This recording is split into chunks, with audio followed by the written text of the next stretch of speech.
They put 4 little girls up for sale on a Tuesday morning, and the whole town came out to watch. The youngest was 6 years old. She was still wearing her dead mother's apron, 2 sizes too big, tied around her waist, with a knot she couldn't undo herself. Her name was June, and she didn't understand what was happening, only that the men kept looking at her and her sisters the way livestock buyers looked at horses before checking their teeth. The oldest, Adelaide, was 15. She understood everything, and she stood on that platform with her jaw locked and her hands balled into fists, telling herself she would not cry. She did not cry, but her legs were shaking so hard she could barely stand. If you've ever wondered how far one man's quiet decision can travel, like and comment your city below. Let's see how far this story reaches. The town of Grover's Bend, Kansas, did not consider itself a cruel place. That was the thing Adelaide Mercer would turn over in her mind for years afterward. Not the cruelty itself, but the ordinariness of it. The way people had shown up that morning with their coffee still warm in their hands, their children trailing behind them, as though the whole business were simply another Saturday market. A few extra stalls, something worth seeing. It had rained the night before.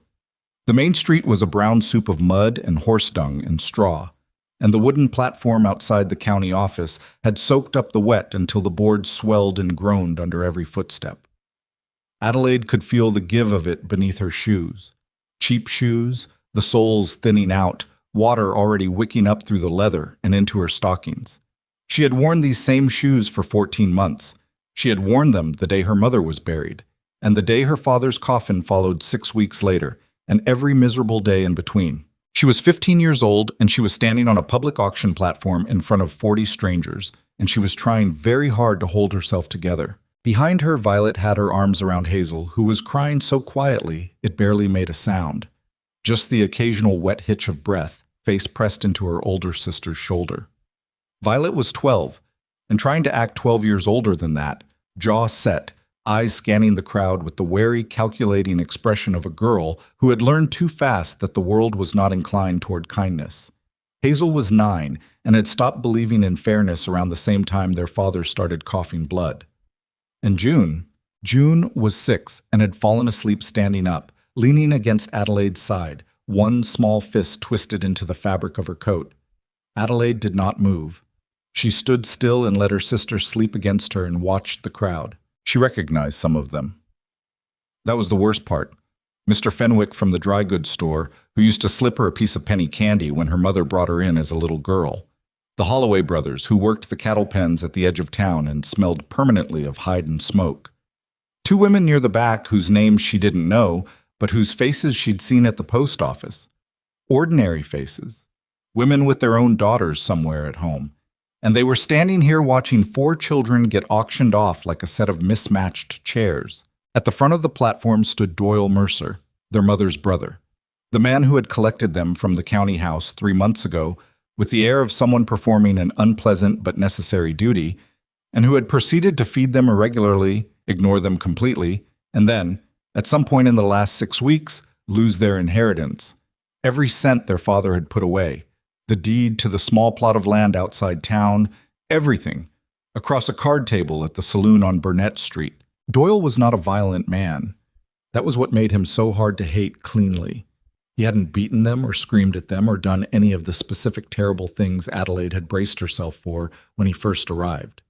He had simply treated them like a problem he kept forgetting to solve, and now he had found what he clearly considered a practical solution, and he was standing at the edge of the platform in his rumpled brown jacket, looking mildly embarrassed, but not, Adelaide noticed, ashamed.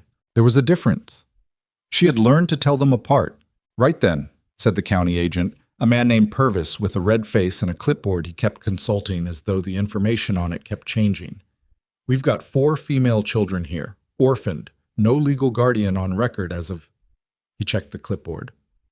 "Yesterday morning, range in age from 6 to 15.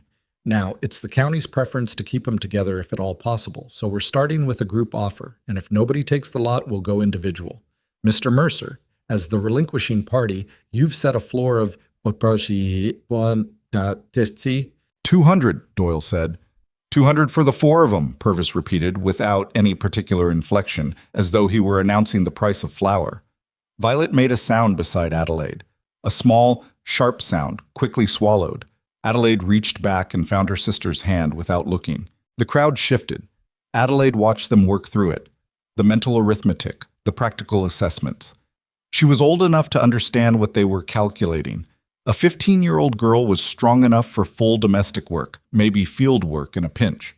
A 12-year-old was getting there. A 9-year-old could help in the kitchen, watch younger children, run errands. A 6-year-old was mostly a liability for another few years. "I'll take the oldest too," said a man near the front. She didn't know him. Thick through the shoulders, 50s, a hat with a sweat-stained brim. 200 for the pair. "We said the group offer first," Purvis said. "That's what I'm countering. Don't need all 4. "I'd take the littlest one," said a woman with a pinched expression and a basket over her arm. 6 is old enough to earn her keep with my chickens, and I've got no girls of my own." And there it was. Right there.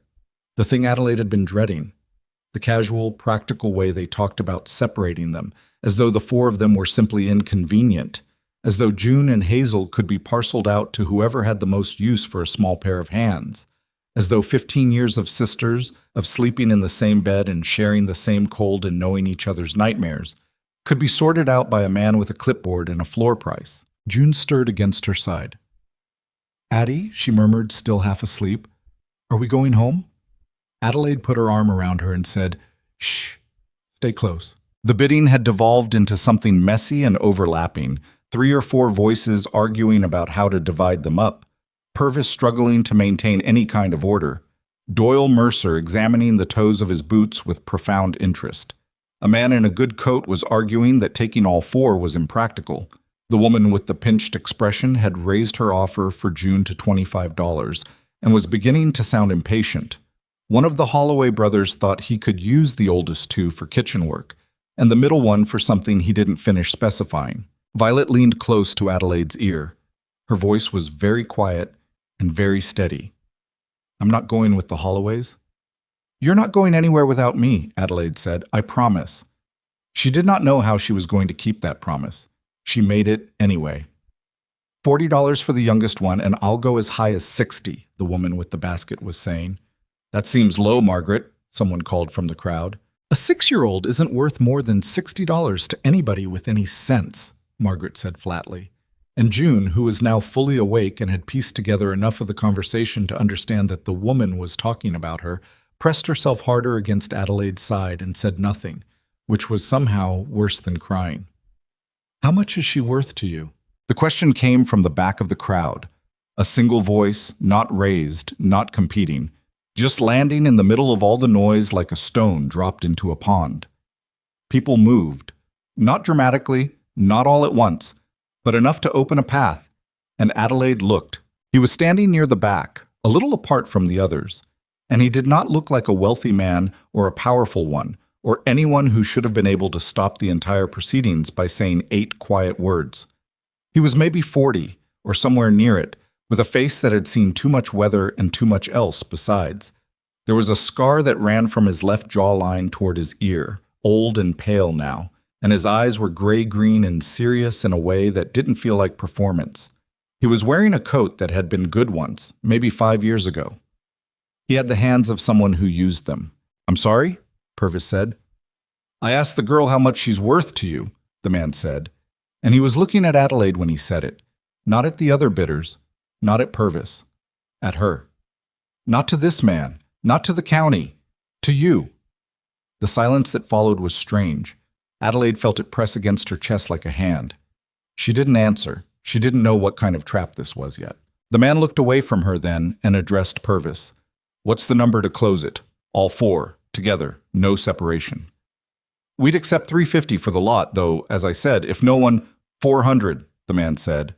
Doyle Mercer's head came up. "Sir, the floor is $350, Purvis said. "I know what the floor is. I said 400. He wasn't raising his voice. He wasn't doing anything dramatic. He was stating a number, the way someone states a fact that is not open for discussion. That covers whatever the county needs to cover, and something extra for Mr. Mercer here to convince himself he did right by these children, which he did not. But I found money smooths over most men's consciences well enough." There was a sound from the crowd, a ripple that wasn't quite laughter and wasn't quite disapproval. Doyle's jaw tightened. "Now, see here." No counteroffers for the group, the man said, still calm. If someone else wants to separate them, they'll have to go through me first, and I don't recommend it. This was said so plainly that nobody seemed to want to test it.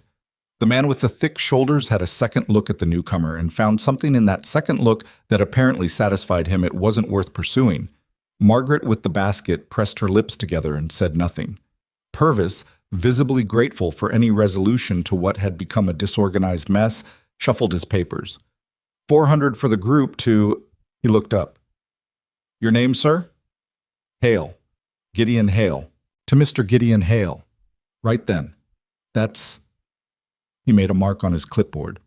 That's settled, I suppose. The ride out of Grover's Bend took most of the afternoon. The man, Hale, had a wagon, weathered and functional, pulled by two horses that were nothing special to look at, but moved with a quiet steadiness that suggested good handling over a long time.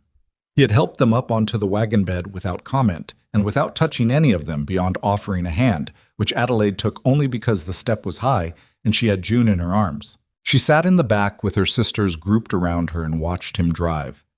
He didn't talk. He didn't explain himself or make reassurances or perform any of the gestures she'd been bracing for, the false friendliness, the heavy-handed comfort, the "we're going to be just fine" that adults said to children when they meant the opposite. He simply drove, and the flat brown Kansas landscape rolled past, and eventually the wagon turned off the main road onto a track that ran between two fields where the winter wheat was just beginning to push through the dark soil. "Where are we going?" Violet asked, loud enough to carry. Hale glanced back. "My ranch. About 4 more miles." "What's your ranch called?" He was quiet for a moment. "Hale Creek, after the creek that runs through the north pasture." "How many people live there?" "Right now? Me and one hired hand named Walter, who's 57 and mostly deaf in his left ear." Violet considered this. "That's it?" "That's it." "What do you want with us?" This was the question Adelaide had been waiting for someone to ask. She hadn't been able to bring herself to say it. The asking of it felt like acknowledging that she was in a position where the answer mattered in a way she couldn't control, and she found that intolerable. But Violet had always been braver about questions. Hale took a moment before he answered. Not like he was deciding what lie to tell, but like he was deciding how to be precise. "I want you to have a place to live and work and grow up that isn't a county platform. That's what I want with you." "That's not an answer," Violet said. "It's the honest one." "Why'd you pay extra?" Another pause. The horses pulled the wagon over a shallow rut and settled back into their rhythm. "To make sure there wasn't room for anybody else to argue about it." Adelaide had been watching his shoulders, his hands on the reins, the back of his neck, looking for the thing that would tell her what was actually happening. She had learned in the last year and a half that the world contained a specific kind of man who did generous-seeming things with the expectation of something in return that he hadn't mentioned yet, and she was waiting for that to reveal itself. "I'm 15, she said, clearly, letting the implication sit there. Hale turned his head just enough to look at her directly, and his expression was not what she expected. There was no offense in it, no wounded dignity. There was something quieter, something that recognized what she was doing and took it seriously. "I know how old you are. It's written on the county form." "Then you know what I mean." "I know what you mean," he said. "And no, that's not what this is." "I don't know that." "No," he agreed. "You don't. Not yet." He turned back to the road. "I'm not asking you to trust me. I don't imagine I've earned that." The wagon moved on.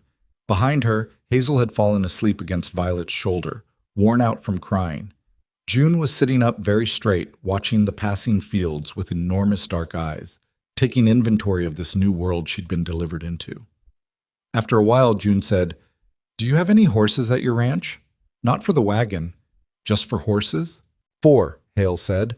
"2 working horses, 1 old mare who's mostly retired, and a young gelding who hasn't decided yet if he wants to cooperate." "I like horses," June said.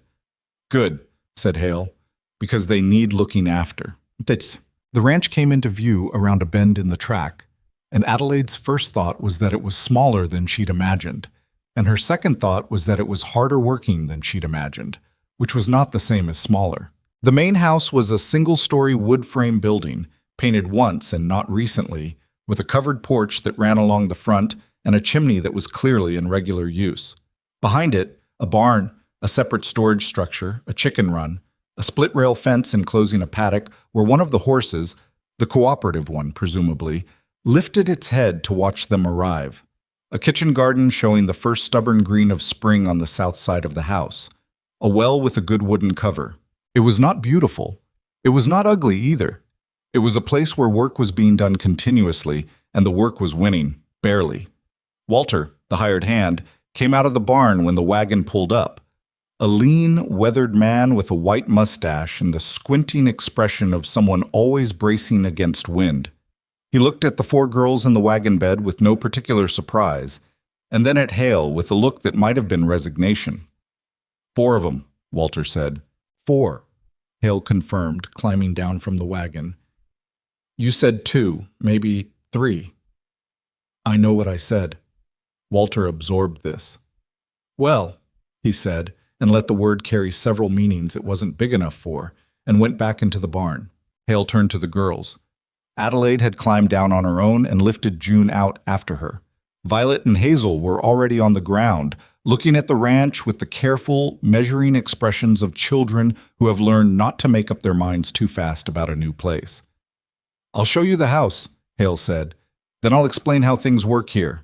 The kitchen was the warmest room, a wood stove burning low, a table with mismatched chairs, cast iron pots hanging from a ceiling beam. The main room had a worn rug and 2 windows that let in the late afternoon light, and furniture that had been bought for function and lasted because it was solid. There were 2 small bedrooms at the back of the house, and Hale opened one of them, a plain room with a double bed and a narrow cot pushed against the opposite wall, and said, You'll have this room. It's tight with 4 of you, but it's yours. Hazel looked at the room, then at Adelaide. It has a door, she said quietly, like this was notable. It was notable. Their 3 months with Doyle had involved a curtain across a doorway that he kept pushing aside to shout questions into. It has a lock, too, Hale said. Keys on the hook inside. You use it when you need to. I won't have cause to come in uninvited. Adelaide watched him say this. Watching for the tell, the small flicker of resentment or condescension that would indicate he was saying it for show. She didn't find it. She found instead the same flat directness she'd noticed at the auction. A man who said things because he believed they needed to be said, not because he wanted credit for them. You mentioned how things work here, she said. I did. He gestured them toward the kitchen, where the light was better, and stood at the head of the table while they settled into chairs. All 4 of them close together, Adelaide at the end nearest the door, old habit. There are rules. I'll say them once, and I mean them. First, everyone works. Your age doesn't exempt you, and neither does the fact that you didn't choose to be here. Work is how this place stays alive, and it keeps you alive too. June, he looked at her. You'll start with the animals, since you've got an interest. The horses eat in the morning and evening. The chickens need feeding and eggs collected.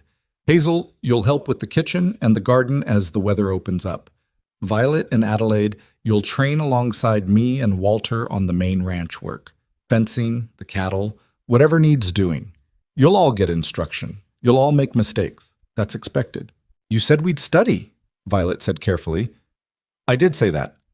He was watching her, apparently not surprised that she'd been listening this closely at the auction. I'll arrange for a teacher. Education is not optional here, not for any of you. A girl who can't read a contract or keep accounts is a girl who can be stolen from her whole life. I won't have that. There was a silence. Hazel was looking at him with an expression that Adelaide recognized. It was the look Hazel wore when she desperately wanted to believe something and was afraid to. Second rule, Hale continued, you are not property. You are never property, regardless of what was done today or what's written on any county form. I don't own you. I'm your legal guardian, which means I'm responsible for you, which means I answer for you if something goes wrong and I fight for you if something goes wrong worse than that. It doesn't mean you owe me. It doesn't mean you belong to me. Is that understood? Then why did you buy us? Adelaide said. The word sat in the air, ugly and accurate. Hale didn't flinch from it. Because if I hadn't, someone else would have, he said, and I couldn't live with that. That's a convenient answer. It's the true one. How do I know the difference? He looked at her steadily. You watch, he said. You pay attention. And if I ever give you reason to think I've lied to you, you say so to my face and I'll account for it." He pulled out the chair at the opposite end of the table from Adelaide and sat down, leveling himself out to their height. "I'm not asking you to believe I'm a good man. I'm asking you to live here and work hard and grow up to the point where you have choices. What you believe about me is your own business." June, who had been sitting very still throughout all of this, said, "What happened to your face?" Hale's fingers moved briefly toward the scar, then stilled. "Old accident," he said. "Does it hurt?" "Not anymore." "My papa had a scar on his hand from the harvester," June said. "He said it only hurt when it rained, and I think he was making that up." Something moved through Hale's expression that came and went so fast Adelaide almost missed it. Not pain exactly, something adjacent to it. "He probably was," Hale said. They ate supper in the kitchen, cornbread and beans, plain and sufficient. And Hale ate with them, but said little. Walter came in from outside, ate standing at the counter the way it seemed he always did, and left again without saying much. Outside the one kitchen window, the Kansas sky went through its full evening performance, orange giving way to deep pink, giving way to a purple so dark it looked invented. After supper, Adelaide told her sisters to get ready for bed and went outside. She needed a minute of air and a minute without anyone looking at her. She stood on the porch and looked at the dark outlines of the fields and tried to think clearly. The problem was that she couldn't find the angle. Every man who had appeared in her life since her father's death had an angle, a particular way they benefited from the situation, and the whole business of surviving required locating that angle fast and deciding what to do about it. Doyle's angle had been obvious. He wanted the inheritance and had never intended to keep them past the point of collecting it. The bidders at the auction had had obvious angles: cheap labor, household help, the filling of some gap in their own arrangements. She could map those. She could work within those. But Gideon Hale had paid more than the asking price to keep 4 orphan sisters together, had installed them in the only good bedroom in his house, had told them they were not property and that they owed him nothing, and had done all of it with the effect of a man setting fence posts, methodical, practical, without decoration. She didn't know what to do with that. The door opened behind her. She didn't turn around. "I know you don't trust me," Hale said. He stopped a few feet back, not crowding the space. "I'm not going to try to talk you out of that." "Good. But I want you to know—" He stopped, started over, like he was working something out as he said it. "I had a daughter. She would have been about Violet's age. She and her mother both, 4 years ago." Adelaide turned to look at him then.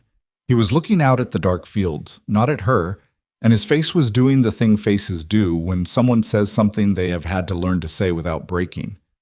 "I'm sorry," she said, "because there wasn't anything else." "I'm not telling you that to explain myself," he said.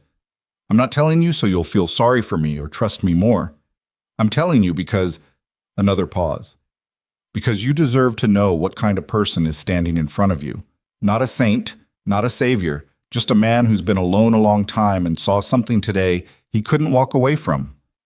Adelaide looked at him for a long moment. Then she looked back out at the fields. "Violet's the stubborn one," she said. "If she gets her mind set against something, it takes time to move her. Hazel cries when she's scared, but she's braver than she looks once she gets used to a place. June," her voice caught just slightly, "June trusts too easily. You'll need to watch that. She'll follow anyone who's kind to her, and not everyone who's kind has clean intentions." Hale was quiet for a moment. "What about you?" "I don't trust easily," Adelaide said, "but I'm fair. If you do what you said, I'll do what's expected. That's all I can promise." "That's enough," he said. She went inside. She locked the bedroom door the way he'd said she could, and lay down on the outside edge of the bed where Violet and Hazel were already breathing slow and even, with June curled against her back like a small warm anchor. She stared at the ceiling and thought, he could still be lying. And then she thought, I'll know by spring. She didn't sleep for a long time, but eventually, in the small hours, the silence of the ranch settled around her. The distant sound of cattle, the low breath of wind against the eaves, the creak of good wood in the cold. And it was nothing like the silence in Doyle's house, which had been the silence of neglect. This was different. She couldn't name it yet, but it was different. The first week was not kind. They woke at 5 because Hale woke at 5 and the ranch did not wait. Adelaide made herself get up, made herself go out into the pre-dawn dark where the cold hit like a hand across the face and the stars were still showing. She told herself to pay attention to every detail, every inconsistency, every place where what Hale said and what Hale did failed to line up. She told herself to catalog it. The catalog remained mostly empty. He was demanding. That was accurate and fair. He expected real work and he did not make allowances for unfamiliarity, but he also explained things once, clearly, and if you made the same mistake twice, he asked what had gone wrong, rather than berating you for it. Walter, who spoke in grunts and occasional complete sentences, turned out to be a patient teacher for the barn work, walking June through the feeding routine with the slow deliberateness of a man who understood that a 6-year-old needed the same instruction 4 times before it stuck. By the 3rd day, June had named every horse. Hale's reaction to this was to say, carefully, that the horses already had names, and June's response was to say that she knew that, those were their ranch names. She had given them their real names, which were different, and she recited them all with complete seriousness. Hale looked at her for a moment with an expression that Adelaide caught from across the paddock and could not quite read. He didn't argue about the names. Hazel discovered the kitchen garden and attached herself to it with a focus that surprised even Adelaide. She was out there every morning before chores were officially started, crouching over the soil with the intense attention of someone searching for something specific. When Adelaide asked her what she was looking for, Hazel said, "Whether things can still grow here." And Adelaide didn't push it. Violet took to the ranch work with a grim, efficient energy, learning rope work and fence mending and the rhythm of the cattle routines with the same expression she wore when doing difficult arithmetic, mouth set, eyes sharp, determined to make no mistakes. She and Hale developed a working relationship built almost entirely on silence and mutual assessment, neither of them speaking more than necessary, but both of them clearly paying close attention. The education arrangement came in the 2nd week.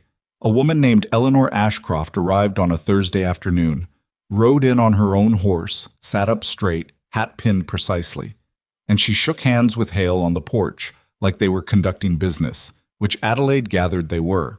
She was perhaps 35, with dark hair going gray early at the temples, and the kind of face that expressed itself precisely when it wanted to and closed down completely when it didn't. She looked at the 4 sisters assembled on the porch with an assessing expression that reminded Adelaide less of a teacher and more of a general. "Which of you can read?" she asked. All 4 hands went up. Something shifted in Eleanor's expression, not warmly, but upward. "Good. That saves us a month." She turned to Hale. "I'll start Mondays, Wednesdays, and Fridays, 4 hours each. The arrangement we discussed." "Agreed," Hale said. "The oldest one," Eleanor said, and she was looking at Adelaide. "I'll want separate sessions for. She's behind where she should be for her age and abilities, but it's recoverable." Adelaide felt the assessment land. She pushed down the instinct to bristle. "What makes you think I'm behind?" "Because you've been surviving instead of learning for the past year," Eleanor said crisply. "Which is sensible under the circumstances and not your fault, but it leaves gaps. I intend to close them." She said this with no particular gentleness and no cruelty either. It was simply an observation, like a doctor naming a condition. "Do you object?" Adelaide thought about it. "No." "Good." Eleanor dismounted, handed her horse's reins to Hazel, who took them with sudden startled pride, and said to Hale, "Show me the house." By the end of the 1st month, Adelaide had assembled enough evidence to update her assessment. He had not lied about the rules, or modified them when they were inconvenient, or used them as a framework that could be reinterpreted in his favor. He had not, even once, done anything that required her to update her threat calculations. He was consistently demanding and consistently fair, and he ate the same food they ate and worked the same hours they worked, and expected nothing from them that he didn't expect from himself. He was also, Adelaide had noticed, not a happy man. Not unhappy in the way that expresses itself outward. He didn't carry his grief like a weapon or a performance. But there were moments in the evenings when he would sit on the porch after the day's work was done and look out at the fields with the expression of someone reading a letter that doesn't have any good news in it. Those moments never lasted long. He would stand up after a few minutes and go back inside, and the next morning he would be at the table at 5 o'clock, same as always. It had been 4 years since his wife and daughter. Adelaide couldn't begin to understand what that shape of grief felt like, but she recognized grief well enough to know it was real. "Do you think he's lonely?" Hazel asked one evening when the girls were in their room. She'd gotten into the habit of asking Adelaide questions about Hale, the way she might ask about a confusing passage in a book. "Probably," Adelaide said. "Is that why he took us?" Adelaide thought about what he'd said on the porch that first night. "I saw something today I couldn't walk away from. Not that he'd wanted children to fill a gap. Something different from that." "I don't think so," she said. "I think he would have done it regardless." "How do you know?" "Because," Adelaide said, and she sorted through her evidence. A month's worth of small data points, the absence of cruelty, the persistence of fairness, the specific way he'd watched June name the horses and said nothing. Because men who do things to fill their loneliness do things that serve themselves. Everything he's done has served us. Hazel considered this. "He taught me how to turn the soil today," she said, "without me asking. He just came over and showed me." "I know. And he didn't make it feel like charity." "I know," Adelaide said again. There was a pause. Outside, the prairie wind ran across the roof. "I don't hate it here," Hazel said quietly, like it was a confession. Adelaide looked at the ceiling. "Neither do I." She still did not fully trust him. Trust was a different thing. It was built over longer stretches of time, with more evidence, more tests. She had her sisters to protect, and she could not afford to be wrong. But she did not hate it here. And the distinction between fear and uncertainty was beginning to clarify itself slowly in the way that clarity came to Adelaide, not as a revelation, but as a quiet accumulation of facts that finally reached a weight you couldn't ignore. Spring was coming. The winter wheat was a couple of inches high now, pale green across the dark fields. June's horses, their official names and their real names both, were thriving. Hazel's garden was beginning to actually look like a garden. Violet was learning to read a ledger and arguing with Eleanor about the assigned texts with an intensity that Eleanor appeared to find professionally satisfying. And Adelaide was learning.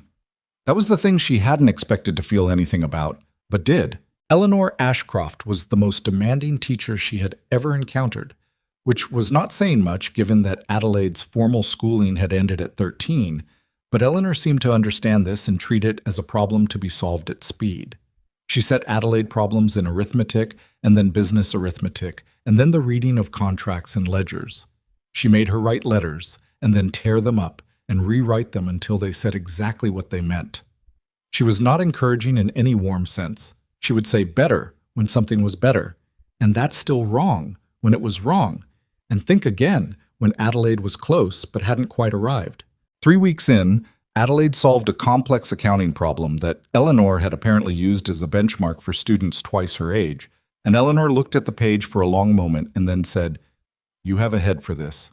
Don't waste it." Adelaide had not known what to do with that sentence. It sat in her chest for days, that sentence, turning over. "You have a head for this. Don't waste it." Nobody had told her what she had a head for in as long as she could remember. It was a small thing and it wasn't. That was the truth of those weeks on the ranch, the large facts of their survival. The roof, the food, the safety, existed alongside these small, unexpected things. And the small things were, in their way, the more startling. Because Adelaide had prepared herself for survival. She knew how to manage bare sufficiency. She had not prepared for the possibility of something beyond it. She lay awake on the last night of that first month and listened to her sisters breathe. June at her back, small and solid, Hazel in the narrow cot having finally worked out how to stop falling off it in her sleep, Violet on the far side of the bed taking up exactly her share of the space and not an inch more. And she thought about the word future, which she had stopped using for over a year because it had felt like cruelty. She tested it now. Future. A future. Theirs. It didn't feel like a lie anymore. That was enough, for now. That was more than they'd had. She closed her eyes and let the ranch hold the silence around her. And this time, sleep came faster. Spring arrived the way it always did on the Kansas plain. Not gently, not with any particular announcement, but as a slow insistence, the cold retreating inch by inch. Until one morning, you walked out to the barn and realized the air smelled like dirt instead of ice, and something in your chest loosened that you hadn't known was clenched. Adelaide noticed it first. She noticed most things first. It was a habit she'd built out of necessity and couldn't turn off even when the necessity eased. She was standing at the paddock fence in the early morning, watching the young gelding test the limits of his cooperation with Walter, when she realized she wasn't cold. The wind was still there, still had an edge to it, but the particular bone-deep bite of February was gone. She stood there a minute longer than she needed to, just for that. Behind her, June came out of the barn with her gathering basket and a piece of straw in her hair and said, "Biscuit found another place to lay. I think she's doing it on purpose." "Biscuit is a chicken," Adelaide said. "She doesn't have purposes." "You don't know Biscuit," June said seriously, and went around the side of the barn to begin her search. 4 months. They had been at Hale Creek Ranch for 4 months, and the measure of it showed in different ways on each of them. Hazel had filled out some, the gauntness of those months with Doyle slowly replaced by the steadiness of regular meals and regular work, and she moved through the kitchen garden with a proprietary ease that made it obvious she considered it hers in some fundamental way that had nothing to do with legal ownership. Violet had developed calluses on her hands, and an ongoing argument with Eleanor about the relative merits of different historical accounts of frontier settlement, which Eleanor appeared to regard as evidence of progress. June had stopped flinching at loud noises, which Adelaide had tracked silently and with enormous relief. And Adelaide herself, she was harder to assess from the inside. She knew she was stronger physically. The ranch work had seen to that. She knew she was learning faster than she'd expected, the gaps Eleanor had identified closing with a speed that occasionally surprised even Eleanor into something approaching a compliment. What she was less certain about was what was happening in the part of herself that wasn't skill or muscle, the part that had been locked down so tight for so long that she'd half forgotten it was there. There were moments, increasingly, when she caught herself not thinking about the next threat, just working, just being in a place without calculating how fast she could get her sisters out of it. She didn't know what to call that. She wasn't ready to call it safety. The trouble with Hale Creek was not cruelty or deception. She had been fully prepared for both and found neither. The trouble, if it could be called that, was more like friction. The kind that happens when 4 people with specific and well-established ways of surviving meet one man with specific and well-established ways of running a ranch. And everyone is trying, and trying doesn't mean smooth. Violet and Hale had their first real argument in April. It started over a ledger. Hale had begun including Adelaide and Violet in the ranch's basic bookkeeping, his way of making the education practical, connecting Eleanor's classroom instruction to actual numbers with actual consequences. It was a good idea, and Adelaide had said so. Violet had said nothing, which was her way of reserving judgment. The argument started when Violet found a column of figures that didn't reconcile and brought it to Hale during the evening meal, the ledger open on the table, her finger on the page. "These don't match," she said. Hale glanced at it. "I know. I'll correct it tomorrow." "The error's been there for 2 weeks." "I know that too." Violet sat down across from him, which she did not usually do uninvited. Her expression was the careful, calibrated one she wore when she wanted to say something and was deciding how hard to say it. If this were a larger operation, 2 weeks with an unreconciled column could mean real money missing before anyone caught it. Hale looked at her steadily. "It's not a larger operation." "It could be," Violet said, "if the north pasture were seeded properly and the cattle count increased by—" "Violet." His voice was not sharp, but it was definite. "I didn't ask for a growth assessment." "No," she said. "You asked me to learn bookkeeping. I learned it. This is what it looks like when someone actually learns it." There was a silence. Hazel was very focused on her plate. June appeared to be trying to become invisible. Adelaide watched Hale's face and waited. He looked at the ledger, then back at Violet. Something worked through his expression that was not anger. It was more like the reluctant recognition of a fair point made in an inconvenient way. "The north pasture hasn't been seeded in 2 years," he said, finally. "There were reasons." "There usually are," Violet said, not backing down. But her voice had lost some of its edge, like she'd gotten what she actually wanted, which wasn't a fight. Hale picked up the ledger and looked at the unreconciled column for a moment. "I'll correct it tonight," he said, "and you can show me your figures on the north pasture. I'm not promising anything." Violet nodded once, like a deal had been struck. "Fine." Adelaide ate her cornbread and said nothing. But later, when she and Violet were washing up at the kitchen basin, she said quietly, "You could have come at that less like a prosecution." "I know," Violet said. "He's not Doyle." Violet was quiet for a moment, scrubbing at a pot. "No," she said. "He's not." She handed Adelaide the pot to dry. "But someone has to ask the hard questions around here, and you're too busy being fair about everything." Adelaide dried the pot. "I'm not too busy. I'm strategic." "That's what you call it," Violet said, and there was something in it that was almost like teasing, which was something Adelaide hadn't heard from her sister in so long it landed strangely, like hearing a song you'd forgotten you knew. The North pasture got seeded in May.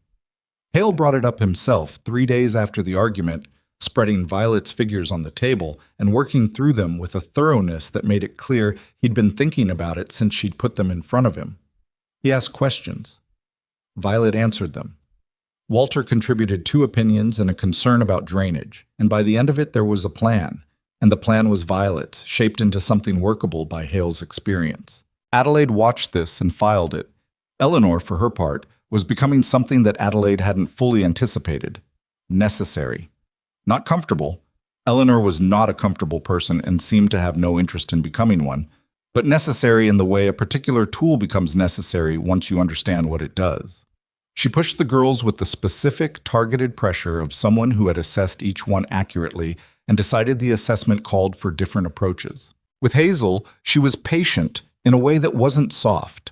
She would explain something 4 times without annoyance if 4 times was what it took, and she had figured out early that Hazel learned best when she understood the reason behind a thing rather than just the thing itself. She gave Hazel history alongside arithmetic, context alongside instruction, and Hazel responded by blooming in a way that was almost alarming, the girl's hunger for understanding becoming visible once someone started actually feeding it. With Violet, Eleanor was combative in a way that was clearly intentional. She assigned texts she expected Violet to disagree with and then required Violet to argue the opposing position, and Violet would work herself into a genuine fury over this before arriving, usually around the 2nd hour, at a more complicated view than she'd started with. "You did that on purpose," Violet told her once after one of these sessions. "Of course I did," Eleanor said. "Did it work?" Violet's silence was sufficient answer. With June, Eleanor was matter-of-fact and gentle in a combination that suited the child perfectly. She didn't talk down to her or perform warmth. She simply treated June as a small person worth educating and built lessons around the things June already cared about, which mostly meant animals. June was learning to read charts and measurements through the tracking of the horse's health and feeding schedules, and she took to it with the fierce concentration of someone doing something that mattered. With Adelaide, Eleanor was hardest to describe, because she wasn't exactly any one thing. She was demanding and exacting, and she did not offer praise lightly, but she also did something that Adelaide hadn't expected. She asked Adelaide's opinion. Not on academic subjects, or not only on those. She would bring problems, practical ranch-adjacent business problems, and say, "What would you do here?" and then argue with whatever Adelaide said until Adelaide had defended her position or revised it.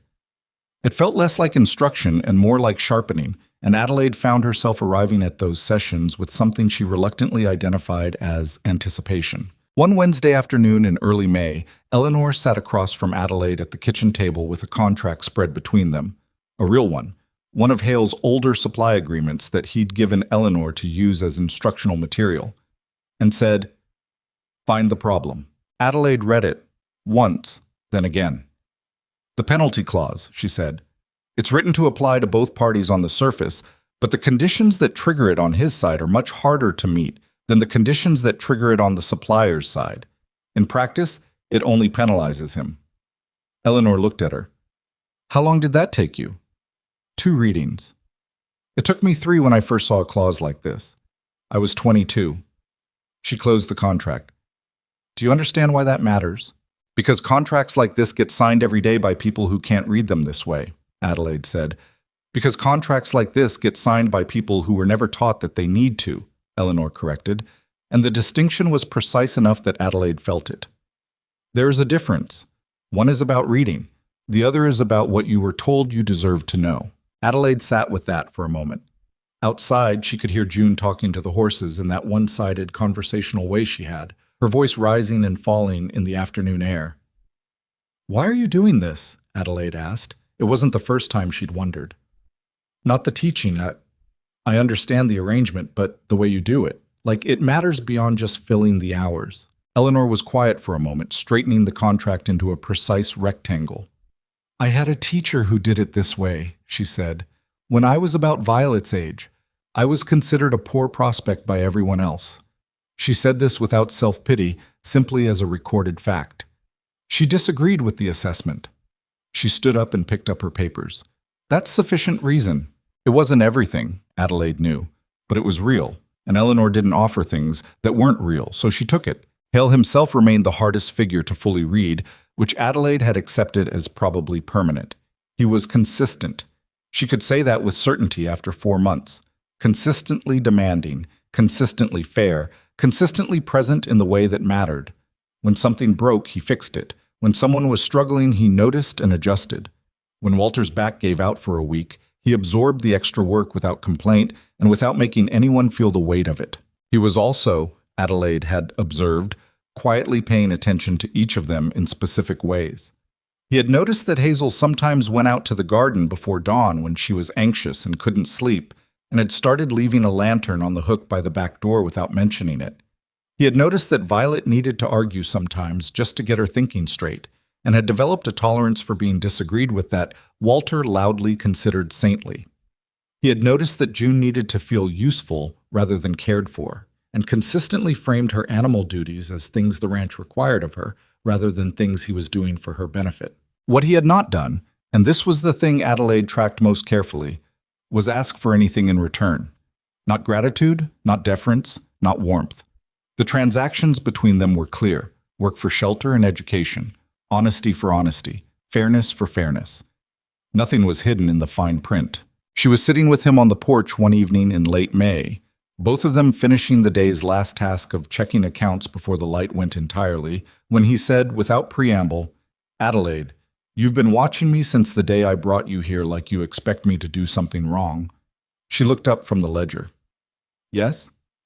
Have I?" "Not yet." He made a sound that might have been a laugh if it had more air in it.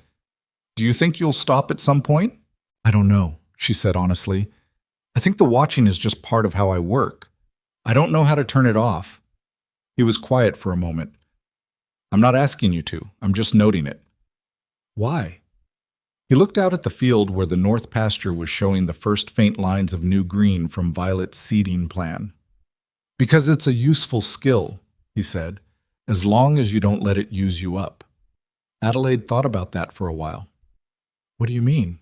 "I mean..." He paused, like he was picking through words carefully. "There are people who watch for danger all their lives and never find a day when they're not watching. And the watching costs something. I've seen it." He was quiet again. "You're 15. You should be able to stop watching sometimes." "I'm almost 16, she said. Even so. It was not an instruction. He didn't tell her to stop, didn't suggest she was wrong to watch, didn't minimize what had made the watching necessary in the first place.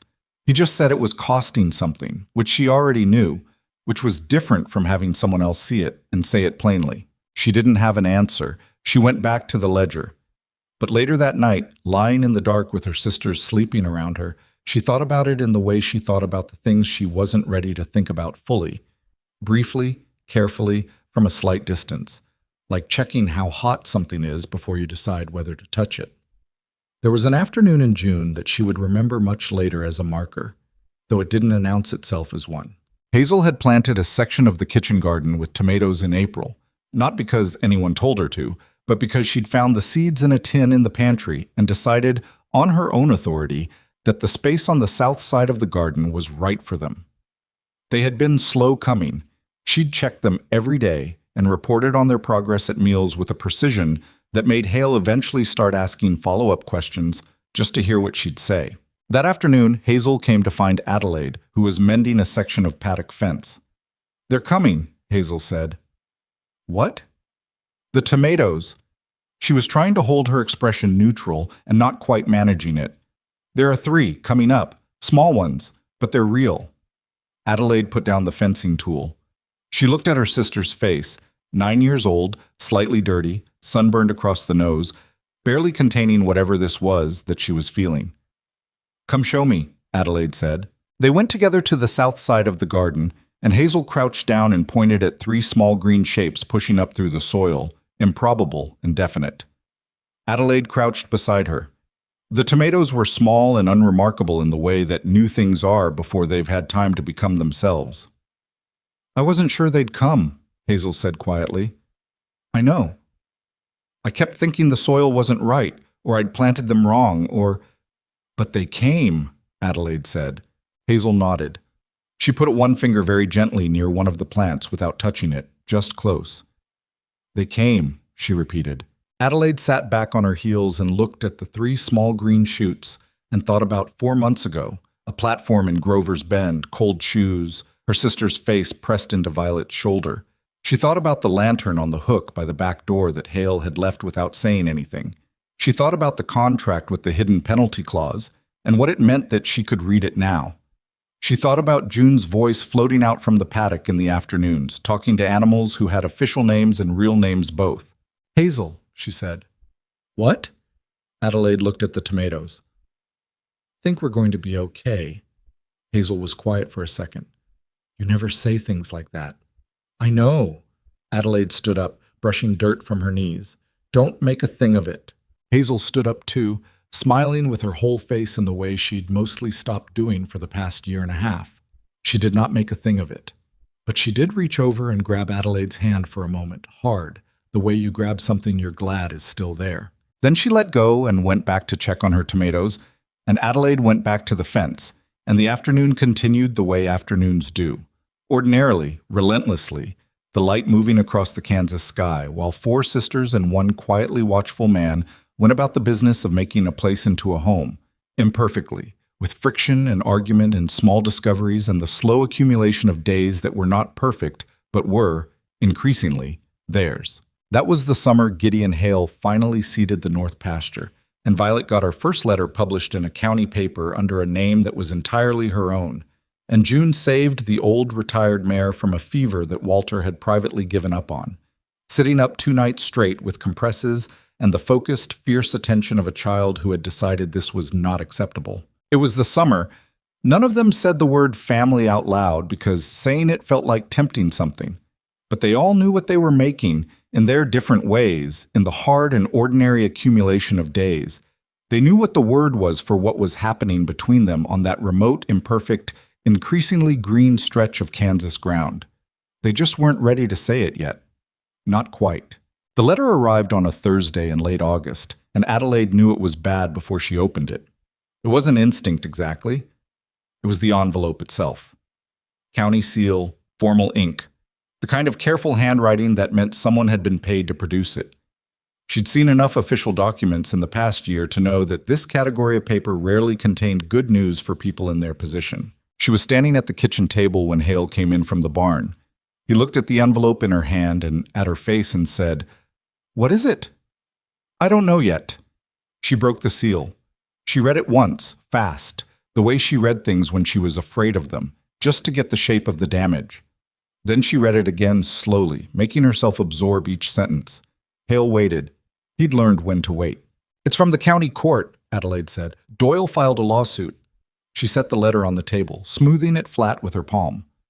"He's claiming the auction was conducted improperly, that he wasn't in a competent state to sign the relinquishment form." She looked up. "He wants us back, and he wants the $400. The kitchen was very quiet. The wood stove ticked. Outside, she could hear June talking to the horses the way she always did in the late afternoon, that one-sided murmur, and the ordinary sound of it felt suddenly fragile in a way it hadn't a minute ago. Hale picked up the letter and read it. His face did not do anything dramatic. That was one of the things about him. His face was a poor guide to whatever was happening underneath. He read it through to the end, set it back on the table, and said, "I need to go to town." "When?" "Tomorrow morning." He looked at her steadily. "I'll talk to a lawyer." "Do we have grounds?" He was quiet for a moment. "You've been here 8 months. You're healthy, educated, working. The ranch is running better than it was a year ago." He folded the letter with the same precise movements he used for everything. "We have grounds. Adelaide watched him. "You've dealt with lawyers before." "Once," he said. "Not pleasantly." "Over what?" He picked up the letter. "The ranch. After my wife died, her family contested the deed. Said she'd signed it under—" He stopped. "Under circumstances that didn't represent her clear mind." He said it with the flat voice of something that had been a wound for a long time and was now a scar. "They lost. But it took 8 months and most of what I had." Adelaide understood then why he'd looked at the envelope the way he had before she opened it. He'd recognized the shape of it too. "I'll tell the others tonight," she said. "I know," he said. "I'll let you." She appreciated that. The letting her, the recognition that this was hers to carry to her sisters, that they were hers to manage, even now. He'd never tried to take that from her. She went out to find them. Violet took the news standing, arms crossed, jaw set, the posture she used when she was deciding what to do with something rather than feeling it. Hazel sat down on the edge of the kitchen garden bed and pressed her hands flat against the soil and didn't say anything for almost a full minute. June was the hardest. June looked up from where she'd been brushing down the old mare and said, "Does that mean we have to go back to him?" And Adelaide said no, with the certainty she was still working to fully earn. And June's face went through something complicated and then settled. "Okay," June said. "Okay." She turned back to the horse and kept brushing. That was June. She found the edge of the thing, got her footing, and went back to work. She was 7 years old, and she had been doing this since she could walk. Violet, on the other hand, didn't sleep that night. Adelaide could tell by the quality of the silence beside her in the bed. The awake kind, not the sleeping kind. Controlled breathing with the deliberate steadiness of someone keeping themselves still. She didn't say anything about it, and neither did Violet. Some things were allowed to be private. Adelaide herself lay awake going through the facts the way Eleanor had taught her to go through contracts, looking for the hidden structure, the clause that would determine the real outcome. Doyle's claim rested on incompetence at the time of signing. That was a specific and narrow legal argument, and its weakness was that several people had seen him at the auction, had watched him set the floor price and participate in the bidding process with the methodical engagement of someone sober enough to count money. But frontier law was inconsistent in ways that worried her.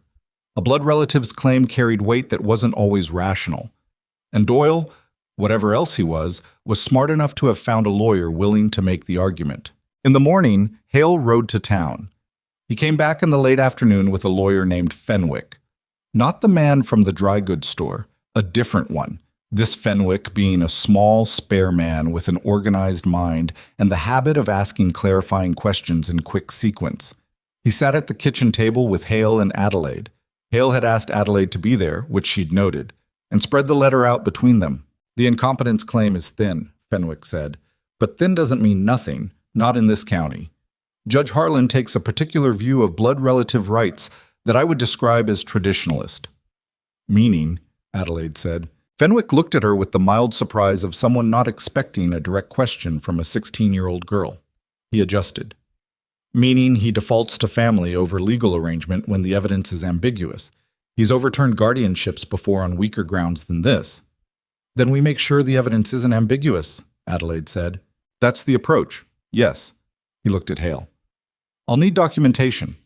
Everything that demonstrates the quality of care and education, the girls' progress in their studies, the ranch's improved condition, any evidence of your character as a guardian. We build a picture." "And the incompetence claim?" Hale asked. "We counter with witnesses from the auction, people who saw Mr. Mercer and can testify to his state." He paused. "However, I want to be direct with you. Even with strong documentation, there's a real possibility the judge will lean toward Mercer simply because of how he reads the law. We'll be arguing against a default position, and that's harder." There was a silence. "What else can we do?" Adelaide asked. Fenwick considered her for a moment. "The most powerful evidence in a case like this is the testimony of the children themselves. If any of you were willing to speak before the court—" He stopped. "I'm not suggesting it. It's a significant thing to ask." "I know what it would involve," Adelaide said. "I'll discuss it with my sisters." Fenwick looked at Hale again, some assessment happening. Hale said nothing. He was watching Adelaide with an expression she couldn't read, which was unusual. She'd gotten better at reading him over the months. One more thing, Fenwick said. The hearing is set for October the 14th. 6 weeks. 6 weeks. Adelaide had the sudden irrational thought that the tomatoes would still be producing in 6 weeks. Then she pushed that aside. The preparation was relentless and, in its way, worse than the waiting. Fenwick came 3 times over the following weeks, working through documents and testimony approaches with Hale and Adelaide. Eleanor, when she heard, said nothing for a moment and then began restructuring the girls' lessons around written accounts of their progress, not as a lesson exercise, but as documentation. Each entry dated, each girl's growth in reading, writing, arithmetic, and practical skills recorded with the precision of someone who understood that these pages might need to hold up in a courtroom. This is not the normal curriculum, Violet observed one afternoon, watching Eleanor write. No, Eleanor said. You're building a record. Yes? Violet looked at the pages. Then I want to write my own section, my account of what I've learned, in my own words. Eleanor looked at her. It may be read aloud in front of a judge. I know. Violet picked up a pen.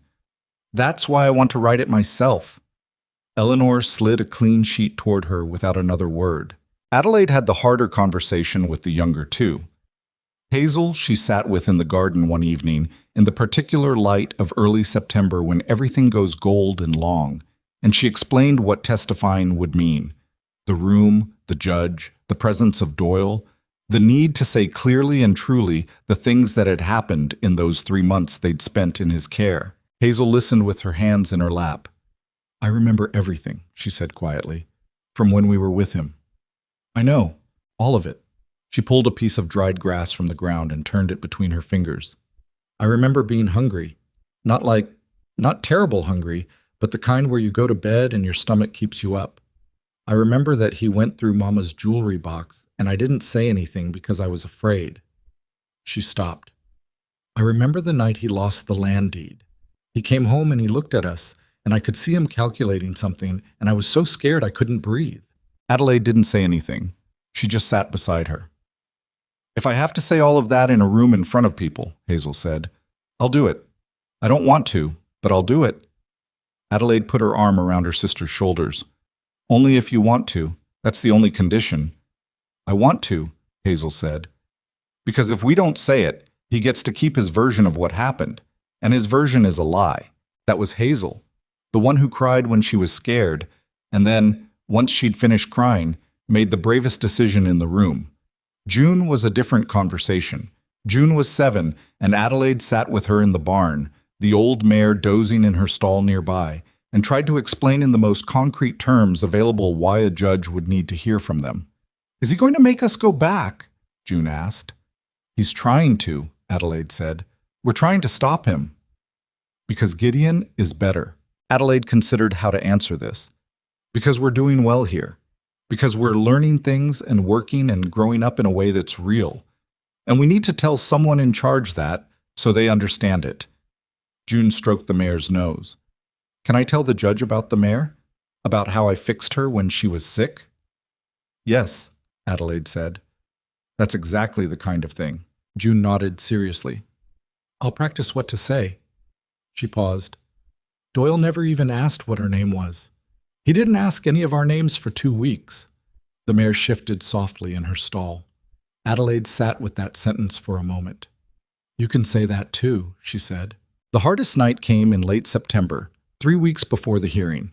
Adelaide was in the kitchen after everyone else had gone to bed, working through the financial documentation with Fenwick's framework in her head, when she heard Hale come in from outside. He'd been on the porch. She'd seen the glow of the lamp through the window. He stopped when he saw her at the table. You should sleep. So should you. He sat down across from her, which he sometimes did in the evenings when the day had been long and the house had a particular quality of quiet. He looked at the papers spread between them. How are you holding up? I'm fine. Adelaide. She looked up. He had the expression he got sometimes. The one she'd first seen on the porch the night he'd told her about his wife and daughter. Not grief exactly, but the particular face of someone carrying something heavy and not asking to put it down. I'm scared, she said. The word came out smaller than she intended. Not for myself, for them.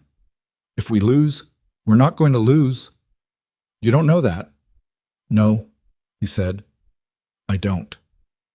He was quiet for a moment. But I've been through the documentation with Fenwick 4 times. Eleanor's records alone make a case that would be difficult to dismiss. And the testimony. What if the judge doesn't care, she said. What if Fenwick is right about how he reads the law and all of this? She put her hand on the stack of papers. Means nothing because some man in a black coat has decided that blood is blood and that's the end of it? Hale was quiet for a long moment. Then I'll appeal, he said.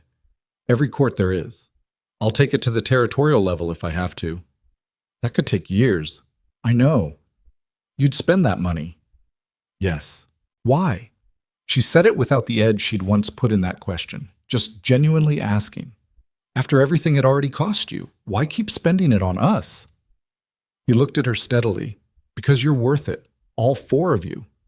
He said it the way he said most important things, flatly, without decoration, like it was simply a fact he'd arrived at through observation. And because I told you once that I would fight for you if something went worse than wrong, this qualifies. Adelaide looked at him across the table. The lamp threw long shadows across the kitchen. She thought about the list she'd been keeping since the day she arrived. The careful accounting of everything he did and didn't do, the waiting for the angle that never came. $400 and 8 months of evidence and no angle had appeared, and she was old enough now to understand what that meant. I believe you, she said. It was the first time she had said it plainly. Hale didn't make anything of it. He just nodded, once, and looked back at the papers.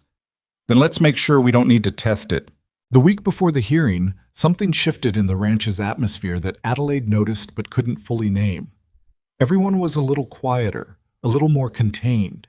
Even Walter, who existed largely outside the household's emotional weather, was gentler in the mornings, appearing with extra helpings at mealtimes without being asked.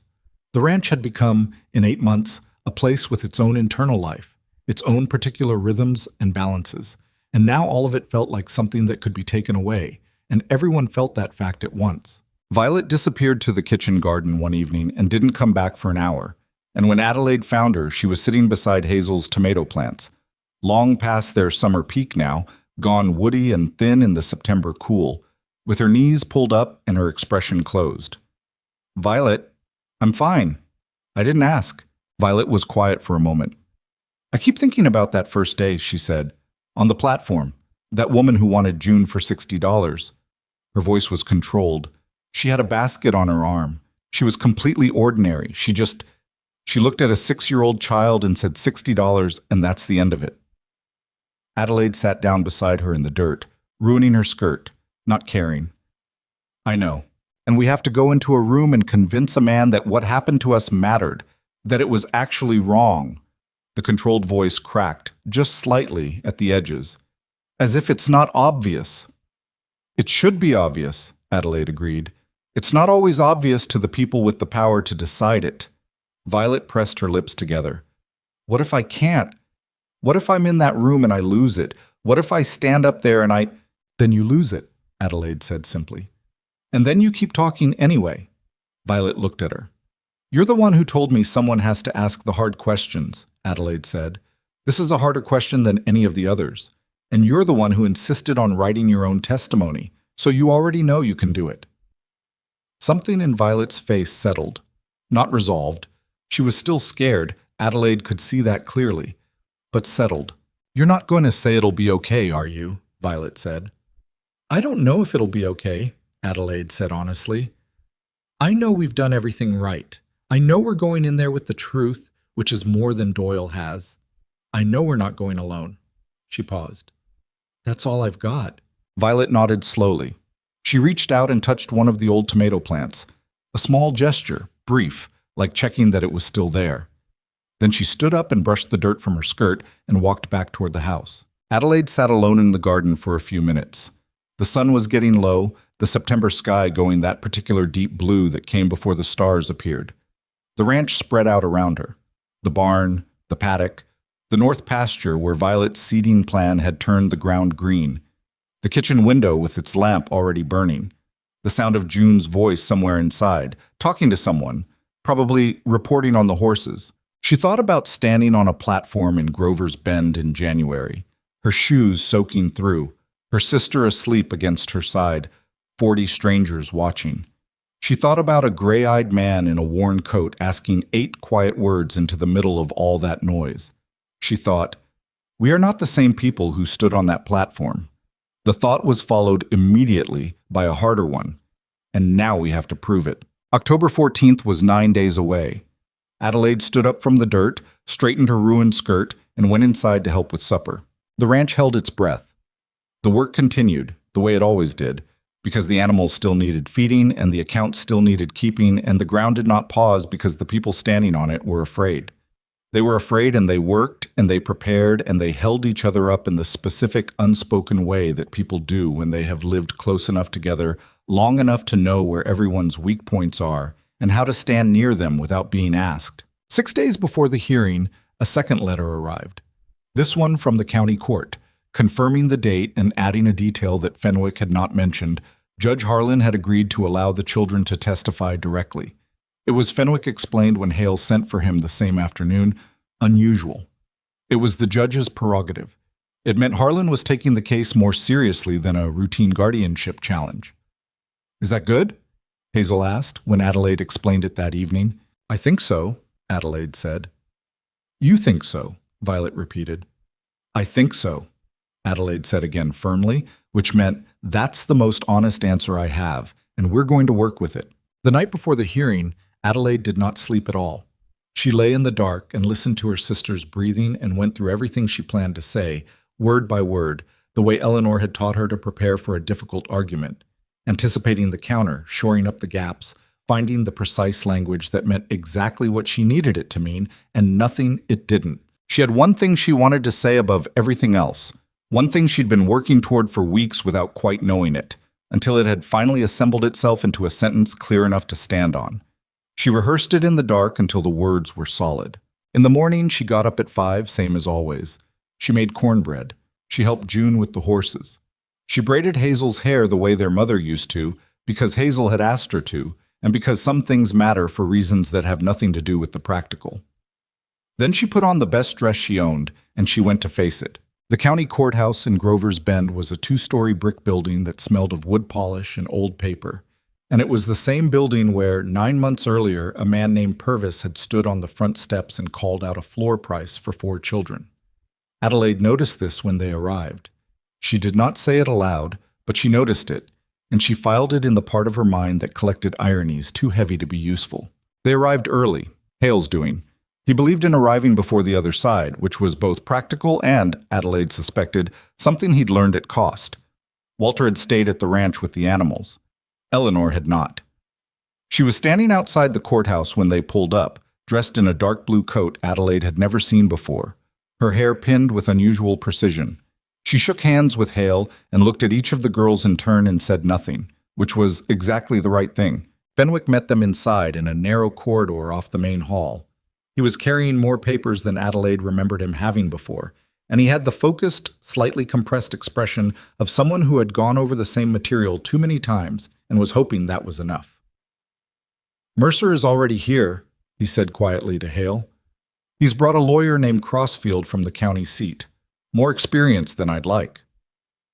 "What does that change?" Hale asked. "Nothing in what we've prepared. It means we shouldn't expect any procedural softness." He looked at Adelaide. "Are you ready?" "Yes," she said. He looked at Violet, Hazel, June, each in turn. They said yes, in their different ways. June said it with her chin up, which Adelaide knew meant she was frightened and had decided not to show it. The courtroom itself was smaller than Adelaide had pictured it in the weeks of preparation. She had built it large in her imagination, vast, formal, a space that matched the weight of what was being decided inside it. The reality was a room with 12 rows of benches, 2 tables facing the judge's bench, and windows on the east wall that let in the flat October light. There were perhaps 30 people in the gallery, which she hadn't expected. Word had apparently gotten around, the way word always got around in small towns when something involving children and scandal and money was about to be decided publicly. Doyle was at the left table. She hadn't seen him since the auction. He looked approximately the same rumpled brown jacket, now with a newer hat, But there was something different in his posture, a straightened self-consciousness that said his lawyer had told him how to sit and he was trying to comply. Beside him was Crossfield, a broad-shouldered man with silver-streaked hair and the specific placid confidence of someone who wins often enough to feel entitled to win. Doyle looked at the girls when they came in. Adelaide met his eyes, and he looked away first. She noted that too. They took their seats at the right table, Hale, Fenwick, and Adelaide. The younger girls sat in the first row of the gallery directly behind, with Eleanor positioned at the end nearest the aisle, present and solid. Adelaide could feel Violet behind her without turning to look. She could feel the specific quality of Violet's stillness, which was not calm but control, which were different things, and Violet knew the difference. Judge Harlan entered without ceremony. A lean, white-haired man in his 60s with a face that did not offer much, and eyes that were considerably more active than the rest of him suggested. He settled into his bench, arranged his papers, and looked at both tables with the expression of someone who had heard many versions of many arguments and was prepared to be thorough but not patient with nonsense. Mercer versus Hale, he said. Petition to invalidate the relinquishment of guardianship and accompanying financial transaction dated January the 9th, 1887. He looked up. Mr. Crossfield, you may begin. Crossfield stood. He was good at this. Adelaide watched him work the first 20 minutes and had to concede that Fenwick's assessment had been accurate. He built Doyle's claim slowly and with apparent reasonableness, acknowledging that the auction had occurred, acknowledging that Doyle had signed the form, but layering in the suggestions of a man under duress, a man facing pressures that had impaired his judgment, a man who had never intended to permanently relinquish 4 nieces to a stranger. He used the word family 11 times. Adelaide counted. The children were placed in the care of Mr. Hale through a process of questionable legal standing, Crossfield said, and Mr. Mercer, as their sole surviving blood relative, has both the right and the responsibility to correct that situation before further time passes. Their sole surviving blood relative, Fenwick murmured beside Adelaide, very quietly, making a note. When Crossfield finished, Fenwick stood and presented the documentation. Eleanor's records first, organized chronologically and cross-referenced with Eleanor herself, sitting in the gallery as a witness. He walked through each girl's progress methodically, the reading levels and arithmetic comprehension, and the practical education in ranch management and animal care, and the figures were unambiguous and the dates were clear, and the judge read each page with his active eyes and wrote things down. Then Fenwick called Hale. Hale took the stand with the same composure he brought to everything, which was not performing composure, but actually having it, or having learned to keep whatever he didn't have out of the visible register. Crossfield came at him hard on 2 fronts, the speed of the original transaction and the question of his motivations. Crossfield was good at the second question, wrapping it in a veneer of concern while implying something uglier underneath, and Adelaide watched Hale's face while it happened and saw the jaw tighten once, briefly, before he answered. Why did a single man with no established need for additional household labor pay above asking price to acquire 4 unrelated orphaned girls? Crossfield asked, with the specific tone of someone confident they'd identified the pressure point. Hale looked at him steadily. Because there were people in that crowd prepared to separate them. A 6-year-old was about to be sold off for $60 to go look after someone's chickens. I didn't consider that acceptable. That's a noble sentiment, Crossfield said. But it doesn't answer the question of what you intended to do with 4 young females on an isolated, I intended to do exactly what I have done, Hale said. Give them a place to live, work, and get an education, which is documented in the records your opposing counsel just presented to this court. Crossfield shifted angles. And yet you have no formal training in child rearing, no wife to manage the household, and no particular qualification. Neither does Mr. Mercer, Hale said. With the difference that I fed them. There was a sound from the gallery. Judge Harlan didn't respond to it, but Adelaide caught the slight adjustment in his expression. Not approval exactly, but attention sharpened. When Fenwick redirected, he asked Hale one question. In the 9 months these girls have been in your care, has any one of them, at any time, expressed a desire to leave? No, Hale said. Has any one of them been harmed, neglected, or prevented from receiving education or medical attention? No. Thank you. Fenwick sat down. Then Fenwick said, Your Honor, with the court's permission, I'd like to call Adelaide Mercer. Adelaide stood. She was aware of the room in the specific way you become aware of a room when you're about to walk into the middle of it. The bench edges and the morning light, and Doyle's carefully arranged posture at his table, and the 30 people behind the rail, and the judge's active eyes, all snapping into individual clarity. She walked to the stand and sat down and put her hands flat on her knees, the way Eleanor had told her. Visible hands, grounded posture, don't give the room anything to interpret as evasion. Fenwick took her through the chronology first. The death of her parents, the weeks at the county house, the arrival of Doyle.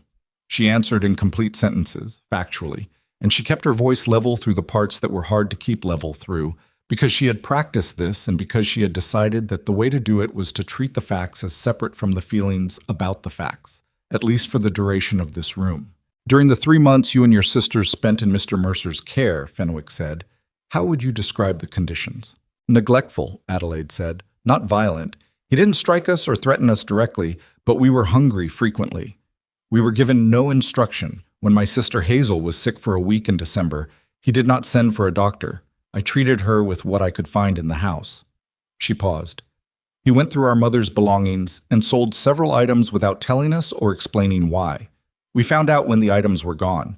And the night of the auction, how did you first learn what Mr. Mercer intended? He told us the morning before, not as an explanation. He said we were going to town and what was going to happen. Adelaide kept her hands flat on her knees. He didn't ask if we had questions. He didn't say he was sorry. Crossfield's cross-examination was aggressive, and it was designed to do one thing, make her seem older than her age when it suited his argument and younger when it didn't. He suggested her account was colored by resentment. He suggested a 15-year-old girl couldn't reliably assess the complexity of an adult's circumstances.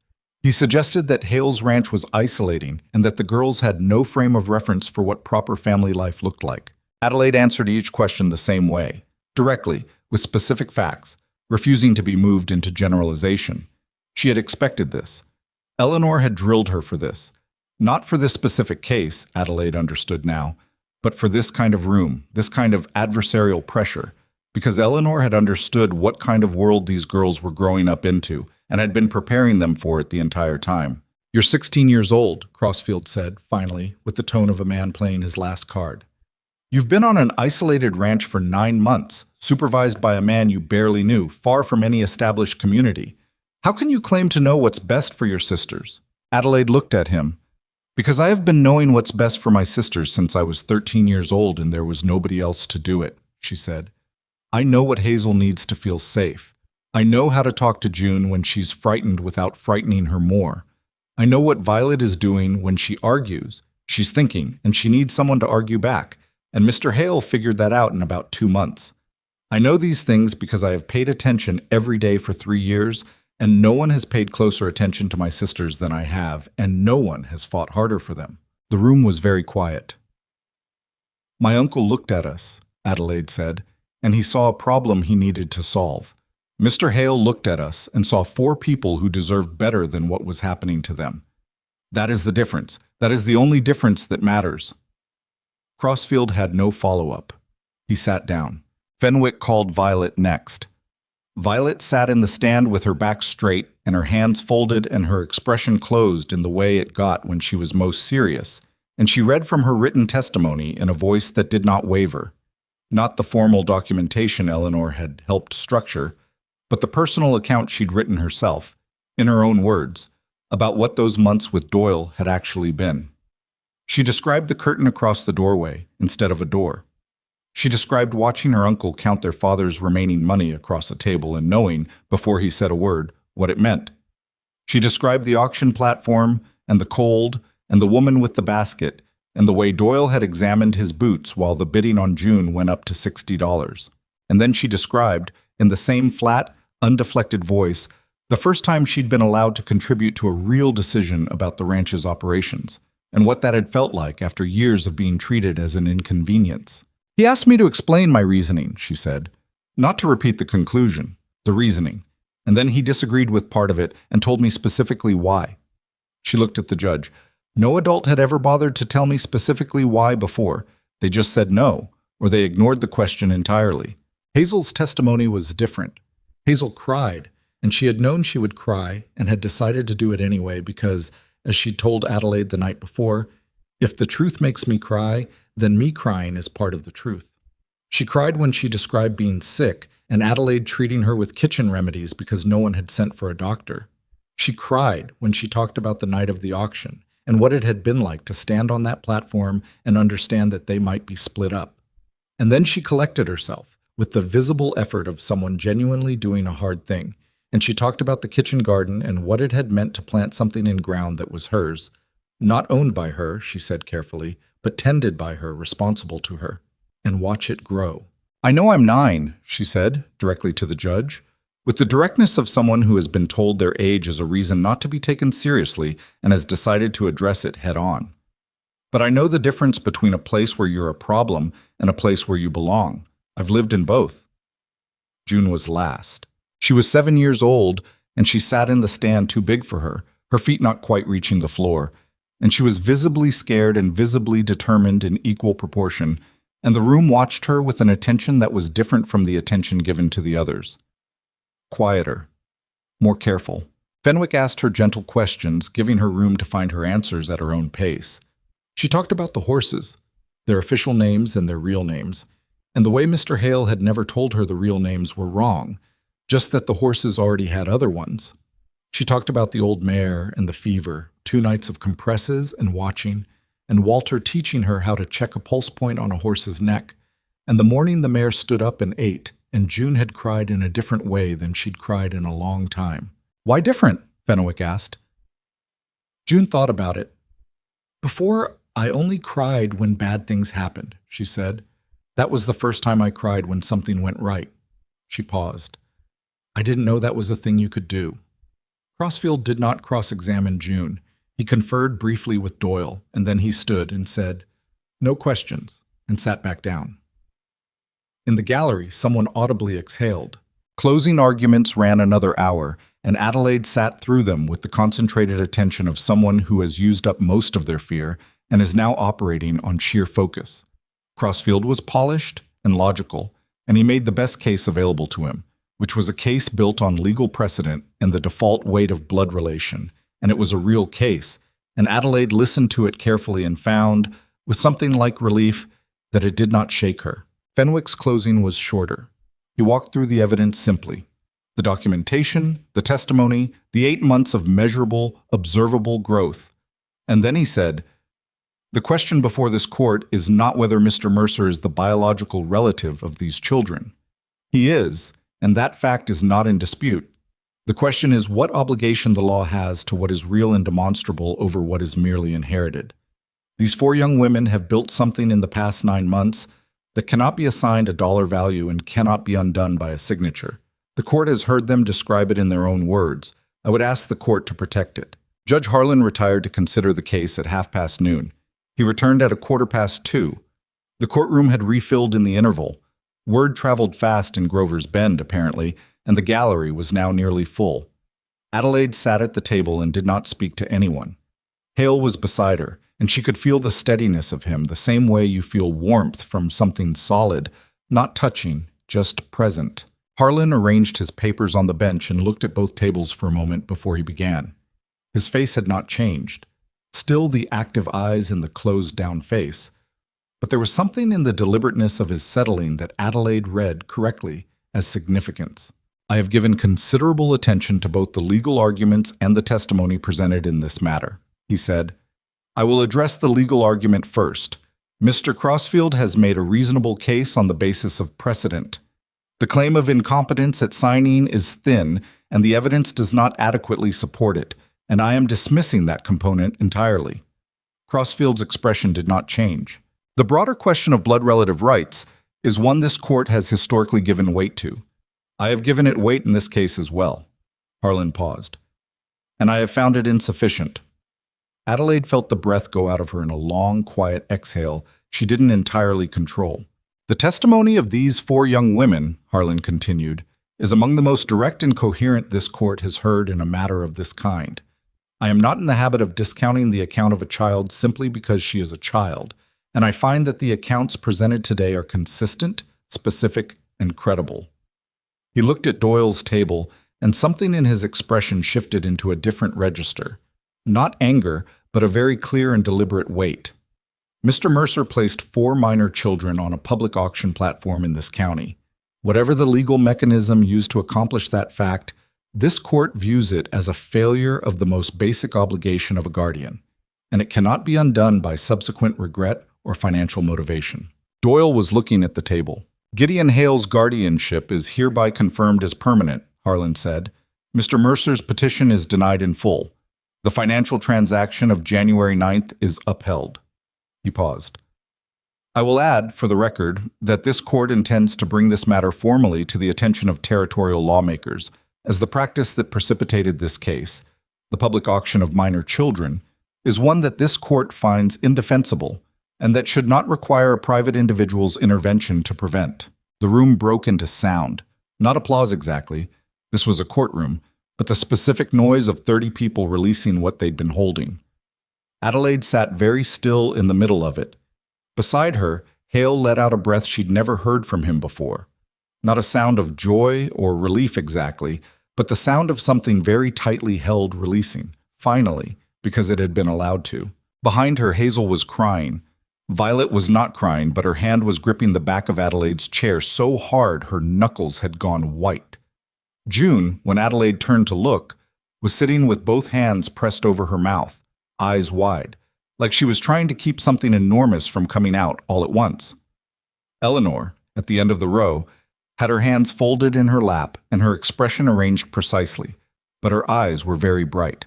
Doyle left without looking at any of them. His lawyer packed his papers with professional composure and followed. Adelaide watched them go and felt. She examined what she felt and found it wasn't satisfaction exactly, and it wasn't relief exactly either. It was something more like resolution, which is a different thing from happiness and sometimes more permanent. Outside the courthouse, in the October light, the 6 of them stood on the steps. Hale, Eleanor, and the 4 sisters. And nobody said anything immediately, which was fine, because sometimes the right thing to say takes a minute to find. June found it first. She looked up at Hale and said, "Can we go home now?" Hale looked down at her. The scar on his jaw was pale in the afternoon light, and his gray-green eyes had a quality she hadn't seen in them before. Something loosened, something that had been held for a very long time and was now allowed to be different. "Yes," he said. "Let's go home." They rode back to Hale Creek in the wagon, the same wagon they'd ridden in 9 months before. Same horses, same weathered boards, same flat Kansas landscape rolling past. The difference was everything else. Hazel fell asleep against Violet's shoulder before they'd been on the road an hour. Violet let her, neither shifting nor commenting, just adjusting her weight slightly to take the load. June sat beside Adelaide and watched the fields go by and asked, every so often, a question about something she'd seen or heard in the courtroom, and Adelaide answered each one honestly, including the ones that didn't have fully clean answers. Eleanor rode her own horse alongside as she'd arrived. She did not perform triumph. She looked at the road ahead with the expression of someone checking a long-running calculation and finding the total correct. At some point, Adelaide looked at Hale's back, straight, the same steady hands on the reins, and thought about what he'd said once on the porch. A man who's been alone a long time and saw something he couldn't walk away from. She thought about what it had cost him, not just the $400 at the auction or the lawyer's fees for this case, but the specific daily cost of choosing over and over for 9 months to be what he'd said he would be. No angle, no hidden clause, just a man who'd said what he meant and then done it. She had run out of reasons not to trust that. She realized, run out of those reasons some time ago and had simply not updated the accounting. "Gideon," she said. He turned his head enough to hear her. "Thank you," she said.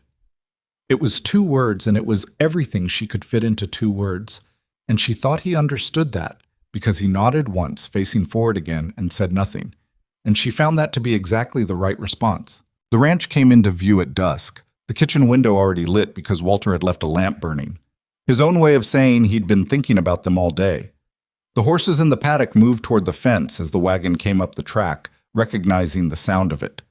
The north pasture was a dark rectangle against the darker sky, but Adelaide knew what was growing in it. Hale stopped the wagon and they climbed down. and the ordinary business of the ranch reasserted itself immediately. Horses to unhitch and stable, a lamp to refill, supper to start. The work didn't pause for any of it, which Adelaide had come to understand was not indifference, but continuity. The work was how they kept the days in order. She was carrying a lantern to the barn when she stopped for a moment and looked back at the lit window of the house, her sister's voices carrying out through the glass, Walter's white mustache visible for a second as he moved through the kitchen. She had one thing left unfinished from the day, something the courtroom had given shape to but that had actually been growing for months, and she knew it now with the same flat certainty she'd eventually arrived at about the contract with the hidden penalty clause, or about the direction of the North Pasture seeding, or about what Eleanor had been actually building in those relentless instruction sessions. She knew what they were. Not what they had been called, not what any document said, not what Harlan had confirmed or Doyle had tried to take. What they actually were, in the daily specific practiced fact of it. She went inside and set the lantern on the hook, and the house took the light in and held it. The adoption papers arrived on a Tuesday in December, 6 weeks after the hearing, and Hale set them on the kitchen table without ceremony or announcement, the way he did most important things. Adelaide found them when she came in from the morning's account work, still cold from the outside air, and she stood at the table and read the first page, and then the second, and then she put them down and went back out onto the porch and stood there for a while in the December cold. Not because she needed air, but because she needed somewhere to put what was happening in her chest before she could bring it back inside. It wasn't surprise. She had known this was coming. Fenwick had been preparing the document since the week after the hearing, and Hale had discussed it with her directly, asked if she and her sisters would want it, and she had said yes with the same flat certainty she used for things she'd already thought through completely. She had known it was coming. But there's a difference between knowing something is coming and having it arrive, between the idea of a thing and the paperweight of it in your hand. Gideon Hale. Father. The word was there in the legal language, surrounded by formal phrasing that tried to make it sound routine and didn't entirely succeed. She went back inside. Violet was in the kitchen now, pouring coffee, and she looked at Adelaide's face and then at the papers on the table, and she said nothing, because Violet always read a room before she read a document. She picked up the papers and read them standing, one hand wrapped around her coffee cup, and when she finished, she set them down and looked out the kitchen window for a moment. He didn't make it conditional, Violet said. On anything, just, here it is if you want it. Yes, Adelaide said. Violet was quiet another moment. That's the right way to do it. I know. Hazel came in from the garden. She'd been out checking her winter coverage on the bed, something she did every morning regardless of temperature, and stopped when she saw both her sisters standing in the particular way they were standing. She looked at the papers. She picked them up, read them, set them back down. Then she sat down at the kitchen table and pressed both palms flat on the surface, the way she did when she needed to feel something solid, and she stared at the papers for a long moment. I want to sign it, she said. Today. Right now. Today. We have to wait for Fenwick to witness it, Adelaide said. Then I want Fenwick here today, Hazel said. June heard the last part of this from the doorway, still in her barn coat with straw in her hair, and she said, Fenwick for what? And Adelaide handed her the papers, and June read them with the focused, slightly moving lips concentration she still used for dense text. And when she looked up, her expression was the same one she'd worn the morning the old mare stood up and ate after the fever, the one that meant she was crying about something going right. They signed that afternoon. Fenwick had in fact been available. Hale signed last. He used the pen with the careful deliberateness of a man who understood what a signature meant, and intended this one. And when he set the pen down, he looked at the four of them across the table, and he did not make a speech, which was correct, because some moments are diminished by speeches. He looked at them and nodded once, and that was enough, and the thing was done. Walter, who had been enlisted as a secondary witness, said, well, into the silence that followed, and then blew his nose vigorously and pretended this was a coincidence. That was December of 1887. The years that followed did not resolve themselves neatly, because years don't. They accumulated the way ground does, through pressure and deposit, slowly, with the occasional disruption that changes the shape of everything above it. What the Hale family built in the decade after the courthouse was not a story with a clean arc. It was a life, with all the texture and resistance that implies, and the texture and resistance were part of what made it worth telling. Eleanor Ashcroft stayed at Hale Creek for 2 more years, and in that time she completed what she'd begun, finished closing the gaps in Adelaide's education, and pushed her past them into territory Eleanor described as genuinely advanced, gave Violet the tools to take herself further than any tutor could reach, brought Hazel to the point where Hazel was teaching Eleanor things about plants and soil that Eleanor hadn't known before, and had the particular satisfaction of watching June calculate medication dosages for livestock with the precise, unhurried focus of someone born for exactly that work. When Eleanor left, she had a position in Topeka, a proper school, something she'd been working toward for years. She shook hands with each of the girls in her usual way and said nothing sentimental. But on the porch, when she was about to mount her horse, she turned to Adelaide and said, "You have more capacity than I've been able to use. Don't let anyone persuade you otherwise." Adelaide had learned by then to receive a compliment from Eleanor without deflecting it. "I won't," she said. "I know," Eleanor said, and she rode out. Adelaide stood on the porch and watched her go, and she felt the specific ache of watching someone leave who had changed something in you permanently, the particular loneliness of that, and let herself feel it for a few minutes before going back inside. Life is not grateful for what you've survived. It just keeps moving, and you move with it or you don't. Adelaide was 18 when she first began working formally with Hale on the ranch's operations. Not as a learner, not as an observer, but as a genuine partner, her name beside his on correspondence with suppliers, her signature on contracts she'd read carefully enough to find the hidden clauses. The north pasture that Violet had planned in her second month at Hale Creek was by then producing consistently, one component of a ranch that had grown steadily under the combined attention of 2 people with different but complementary strengths. Hale knew the land and the cattle and the specific negotiations of long-term supplier relationships. Adelaide knew the numbers and the legal language and the broader picture of where the operation sat relative to others in the region. They argued regularly, specifically, about the right next step and the acceptable level of risk and the timing of various decisions. Adelaide had inherited, no, she had earned, Violet's habit of saying difficult things directly, and Hale had the experienced rancher's instinct for caution that sometimes ran ahead of what the numbers actually indicated. They were both occasionally wrong. They were both willing to say so afterward, which was the more important trait. "You were right about the Connors contract," Hale said one evening over the account books, which was his way of conceding a point he'd resisted for 3 weeks. "I know," Adelaide said. "You'll be right about the next one. It balances out." He made a sound that was close to a laugh. "That's an optimistic reading." "I'm a practical person. Practical people can be selectively optimistic." She looked up from the ledger. "I've been thinking about the eastern boundary fence, and they were back in it. That was how it worked. The disagreements were not about anything other than what was best for the ranch and the people on it, and both of them knew that about the other, and it made the arguing useful instead of corrosive. Violet left at 19 for a school in Lawrence, not for finishing, not for the genteel accomplishments that most people in the territory considered the appropriate educational destination for a young woman, but for a rigorous writing and rhetoric program that Eleanor had identified and recommended 2 years before Violet was old enough to attend. She went with a trunk of her belongings and a folder of her published work. She'd had 6 pieces in county and regional papers by then, all under her own name, all arguing for things that needed arguing for. And she boarded a train east with the expression of someone who has been pointed at a destination for years and is finally moving toward it. She wrote every 2 weeks. Long letters, dense with observation, sometimes arguing positions in the letters that reversed positions in the previous letter, which Adelaide had come to recognize as Violet's process. She thought in opposition, always had. The letters to Hazel were different, softer at the edges, more personal.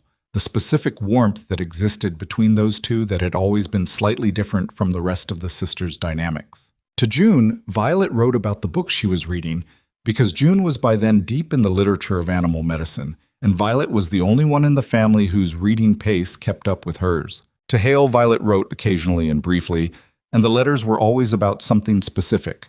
A passage she'd read, a question about ranch operations, Once a detailed account of a legal argument she'd attended as part of her coursework that had made her think of the courthouse in Grover's Bend. She never said much directly, but she wrote consistently, which was its own kind of statement. Hazel's path surprised everyone, including Hazel. She had talked since her early months at Hale Creek about wanting to teach, and no one had doubted it. She had Eleanor's patience and her own particular way of explaining things that made difficulty feel manageable. But the specific form it took was not what any of them had imagined. At 17, Hazel began holding informal lessons for the children of 3 neighboring ranch families whose nearest schoolhouse was 12 miles away. She did it first out of the practical observation that those children were losing months of learning every winter when the road became impassable.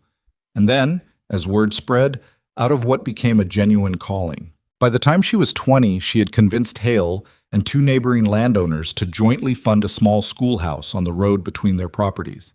She ran it herself the first year, teaching 4 grade levels simultaneously with the focused calm of someone who had been organized since childhood by necessity. The school was not elegant. The roof leaked in one corner for the entire first winter. 2 of the fathers were skeptical of a woman running the enterprise and said so, and Hazel looked at each of them with the expression she'd developed over years of being underestimated and said, in her specific way, "Your children are learning. If you'd like to discuss the roof, I have a proposal for that too." Both men ended up contributing to the roof repair. This was one of Hazel's gifts. She made it genuinely easier to do the right thing than to resist it. The letter that changed things for the wider territory came from Violet in the spring of 1891, 4 years after the courthouse hearing. She had taken the story, their story, shaped carefully, with every identifying detail considered, and placed it with a territorial newspaper in the form of a long essay on the practice of child auctions and the inadequacy of frontier guardianship law. She had written Adelaide before submitting it, asking permission, and Adelaide had written back 2 sentences. "Do it. Make it count." The essay ran in March. By April, it had been reprinted in 3 other papers. By May, a territorial legislative committee had requested testimony from Violet directly, and from Adelaide, and from Fenwick, and from 2 other families with similar histories who had emerged from the woodwork once the story was public. The testimony happened over 3 days in the territorial capital, and Adelaide sat in a real legislative chamber, larger and more formal than the county courthouse, though smelling, she noticed, of the same wood polish, and spoke about contracts with hidden penalty clauses and what it meant to be 16 years old and unable to read them, and about the specific mechanics of how children became property when the law didn't prevent it, and about what prevention required. Violet spoke after her, and Violet was extraordinary. She had spent 2 years learning exactly how to make a room understand something it didn't want to understand, and she used all of it in that chamber, not as a performance, but as a tool, precise and purposeful. And Adelaide watched from her seat and felt a pride so specific and physical it was almost uncomfortable. The legislation passed in the fall of 1891. It was not perfect. Nothing legislative ever is, Adelaide had learned, and she'd read the bill carefully enough to identify 3 clauses that would need strengthening in subsequent sessions, which she noted in a letter to the committee member who had managed the floor debate. The bill outlawed child auctions in the territory, established minimum standards for guardianship, and created an oversight mechanism that was underfunded and would require fighting for years to maintain. It was a beginning. Beginnings are what you work from. June was the last to leave Hale Creek, and she was the last because she didn't entirely leave. She went to study veterinary medicine at 19. There was a school in Kansas City that had, grudgingly, begun accepting women into its program 3 years earlier, and June had been preparing for it since she was 12, with the specific, unhurried certainty of someone who has known what they are going to do for so long that the preparation feels like simply living. She took with her a notebook of her own observations about the horses and livestock at Hale Creek, accumulated over 10 years of daily attention, which her supervising teacher at the school described in the first week as the most practically sophisticated set of field notes he'd seen from any entering student. She came back on holidays and in the summers of her training years, and eventually she came back to stay, setting up a practice out of a converted storage building on the ranch that served the surrounding farm and ranch community across a 30-mile radius. She was not the first woman to practice veterinary medicine in the territory, but she was among the first, and she handled the skepticism she encountered the way she handled most things, by being better at the work than the skeptics could argue with, which took about 2 years, and then they stopped arguing. The old mare she had saved at 7 years old lived to 23, which Walter said was nearly impossible, and Hale said was entirely predictable, given who was caring for her. And when she died, June sat with her through the last night the way she'd sat with her through the first illness. And in the morning, she went and did her other work, because that was the nature of it. Gideon Hale turned 50 in 1893, and the girls, women by then, came back for it from wherever they were, which required actual coordination and some rearranging of schedules, but none of them considered not coming. They ate supper together at the kitchen table that had hosted the first rules conversation 15 years earlier, and the table was too small for 6 adults, and the chairs were mismatched and the cornbread was slightly burned on one side because Hazel had gotten distracted arguing with Violet, and Walter sat at the counter the way he always had and ate standing. At some point in the evening, Adelaide looked around the table, at Hale at the head of it, older now, the weathering of 15 additional years on a face that had already seen too much weather, at Violet saying something pointed and Hazel responding to it without flinching, at June explaining something about horse anatomy to Walter, who was nodding with genuine interest. And she thought about the word she had reached for, years ago, in the dark of the ranch bedroom, and then pulled back from. She had been pulling back from it for a long time, from the idea that this was permanent, that it was real, that it was hers to keep. The caution had served her. It had also cost her, the way Hale had told her once that watching cost something. She thought, we are not what we were. And then she thought, we are exactly what we made ourselves. Those two things were both true, and they did not contradict each other, and sitting with both of them at once, without trying to resolve the tension, felt like something she hadn't been able to do when she was 15 and standing on a platform with her legs shaking. After supper, when the others had moved to the main room and she could hear Violet's voice from the other side of the wall explaining something at volume, Adelaide went out to the porch. The December night was clear and cold, the stars dense across the Kansas sky, and the ranch spread out dark and known in every direction. Hale came out a few minutes later. He leaned against the porch rail beside her, not saying anything, both of them looking at the same darkness for a while. "I've been thinking about something," Adelaide said. "What?" "I was thinking about that woman at the auction, the one with the basket who wanted to buy June for $60. She looked out at the paddock where the horses were quiet shapes in the dark. "I think about her sometimes, what June's life would have been." Hale was quiet. "Not in an angry way," Adelaide said. "More like as a measurement. You hold one version against the other, and you understand what the distance is." She paused. "The distance is everything." Hale turned to look at her. The scar on his jaw was silver in the starlight, and his eyes had the look she'd first learned to read in the second or third month at the ranch. The look that meant he was saying something he'd thought through carefully. "Do you still watch?" he asked. "The way you used to?" She considered it honestly. "Yes, but differently. I used to watch for what was going to go wrong. Now I mostly watch to understand what's there. That's a better use of it." "I know." She looked at the sky. "You told me once it was costing me something. The watching." "I remember. You were right, but you were also wrong, a little." He raised an eyebrow. "It cost me," she said, "and it's also what kept us alive long enough to get here. Those two things are both true. You can't only count the cost." He looked at her for a long moment. "When did you get so good at arguing?" "Violet taught me," Adelaide said, "and Eleanor. And you, actually. You're the one who told me to say it to your face." He made the sound that was close to a laugh. "I did say that." The door opened behind them, and June said, "There you both are. Hazel is explaining the school expansion to Walter, and he's starting to look desperate. Come back inside." They went back inside. The kitchen was warm, and the table was still covered in the remnants of supper, and Violet and Hazel's argument had evolved into something more complicated and apparently more interesting, judging by the way both of them were leaning forward. Walter had, in fact, found a seat and seemed to be listening to Hazel with the focused attention of a man trying to follow a lecture in a language he mostly but not entirely knows. Adelaide stood in the doorway for a moment and looked at all of it. The imperfect, ordinary, irreplaceable whole of it. The argument across the table. The lamplight.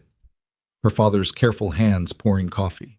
the cold coming in around the doorframe because the seal had needed replacing for 2 years and nobody had gotten around to it yet. June wedging herself into a chair that was already occupied by a coat. Here is what Adelaide Mercer Hale understood, standing in that doorway in December of 1893, that she had not understood at 15 on a platform in Grover's Bend, that survival is not the end of the story. It is only the condition that makes a story possible. The story comes after, in the choosing, in the building, in the 10,000 ordinary days that accumulate into a life so specific and so yours that no document and no court and no man with a floor price can reach its actual center. She had spent the first 15 years of her life under the impression that safety was something you achieved by being vigilant enough, watchful enough, ready enough for everything that could go wrong. That was not wrong exactly, but it was incomplete. What she'd learned in the years since was that safety is also built in the choosing of who to be accountable to, in the daily practice of showing up for what you've said you'll show up for, in the willingness to be wrong in front of people who matter, and to fix it, and to stay. Gideon Hale had shown her that, not by explaining it, by doing it every day for years until the pattern was unmistakable. The law that passed in 1891 had a formal name that Adelaide could recite precisely and rarely did in conversation. What she called it when she needed to describe it was the first step, because she had been in enough rooms by then to know that legislation is only as real as the people enforcing it, and the people enforcing it are only as committed as the people who watch them. And the people who watch them have to understand what they're watching for. That was Adelaide's specific work in the years that followed. She was not a politician and did not want to be one. She was a woman who could read a contract faster than most lawyers in the territory, who could find the clause designed to exploit the person signing it, who had spent her childhood becoming exactly the kind of person that kind of clause was designed to victimize. She used all of it. She sat on oversight committees and reviewed guardianship filings and wrote correspondence that was specific, documented, and difficult to ignore. And when she was told that the proper channels were slow, she used the channels and was slow and persistent, and she kept the records, Violet wrote. That was her instrument. The essay, the article, the argued case made in public language that forced a reader to follow the logic to its conclusion. She was very good at it by the time she was 25, and getting better, and she aimed it at the places that needed it most, which was not always comfortable and not always safe, and she did it anyway. Hazel built something that stayed. The school. The school was not large, was never more than 40 children at its peak, but those 40 children learned to read contracts and understand their rights alongside their arithmetic and history because Hazel had made that part of the curriculum from the beginning, and the children she taught went on, and some of them built things of their own. That is how it works when education is done right. It doesn't just give people knowledge, it gives them the understanding that knowledge is theirs to use, and that distinction is the whole difference. June worked with her hands. She brought animals back that others had given up on, and she trained younger practitioners who came to observe her work. And she was patient with the ones who needed patience and direct with the ones who needed directness. And she was never anything other than exactly what she was. A woman who had decided at 7 years old that things dying in front of her was not acceptable, and who had spent her entire adult life acting on that conviction. The four of them were not what anyone in Grover's Bend had calculated on that January morning in 1887. Not the woman with the basket's chicken minder, not the shoulderman's kitchen help, not a problem for the county to dispose of. They were what they had made themselves, with the ground Hale Creek provided and the education Eleanor drove into them and the specific character each of them had been building all along, even in the hard years, even when it had no outlet. That is the thing about character built under pressure. It is durable. It is durable in a way that easier-gotten character is not, because it has been tested by the thing that shaped it, and it passed, and it knows it passed, and that knowledge is its own kind of foundation. Walter died in 1895 in his sleep, which was the right way to go, and he would have said so if anyone had asked. He was 65 and his back had been getting worse for 2 years, and he'd outlasted every prediction his body made about him, which seemed about right. The funeral was small. June spoke briefly about the afternoon he'd taught her to check a pulse point on a horse's neck, and there was a specific understanding in the room of what that one lesson had meant and what it had grown into. Hale Creek Ranch ran for decades after that. It changed shape, added hands, adjusted to the shifting economics of the frontier as the frontier became something else, and then something else again. Adelaide managed its business through several cycles of boom and difficulty with the steadiness of someone who had learned young that good years and bad years are both temporary, and the response to both is the same. Stay accurate, stay honest, don't borrow against a future you can't see clearly. It was never a perfect place. No place is. There were bad seasons and hard decisions, and years when the accounts were tight and the worry was real. There were disagreements that took time to resolve, and one very significant argument between Adelaide and Hale in 1896 over a land decision that neither of them handled perfectly, and that took 3 weeks to work through to the other side. There was the ongoing difficulty of being women in a territory that had passed good laws and still enforced them inconsistently. The daily friction of having to prove yourself in rooms that had already decided their answer before you opened your mouth. They lived in that friction. They worked in it and against it and sometimes around it, and they did not pretend it wasn't there, and they did not let it make them smaller than they were. The platform in Grover's Bend was torn down in 1898. The county building was expanded and they needed the lumber, or that was the practical explanation. Adelaide heard about it from Fenwick, who was still in practice at 60 and had sent her a brief note about it. She read the note and thought about that platform. The groaning boards under her cheap shoes, June against her side, the gray-eyed man at the back of the crowd, and she found that the memory no longer had the quality of a wound. It had the quality of a beginning, the beginning of something that had been built, board by board and day by day, into the structure of their lives. She wrote back to Fenwick. Good. The lumber should be used for something better. That was Adelaide Mercer Hale, at 27, on a December morning in Kansas, with the accounts balanced and the ranch running, and her father in the North Field and her sisters out in the world, building things of their own. Not who she had been, not untouched by what had happened, exactly herself. The self that had been assembled from everything, the grief and the cold and the $60 bid and the lantern left on the hook and the contract with the hidden clause and the tomatoes coming up in spring and the courtroom and the signature on the page. She put the letter in the outgoing post and went back to work. Some things you survive. Some things you survive and then build on. The building is the harder part and also the better part, and it goes on long after the surviving is done, and it does not end. It does not end.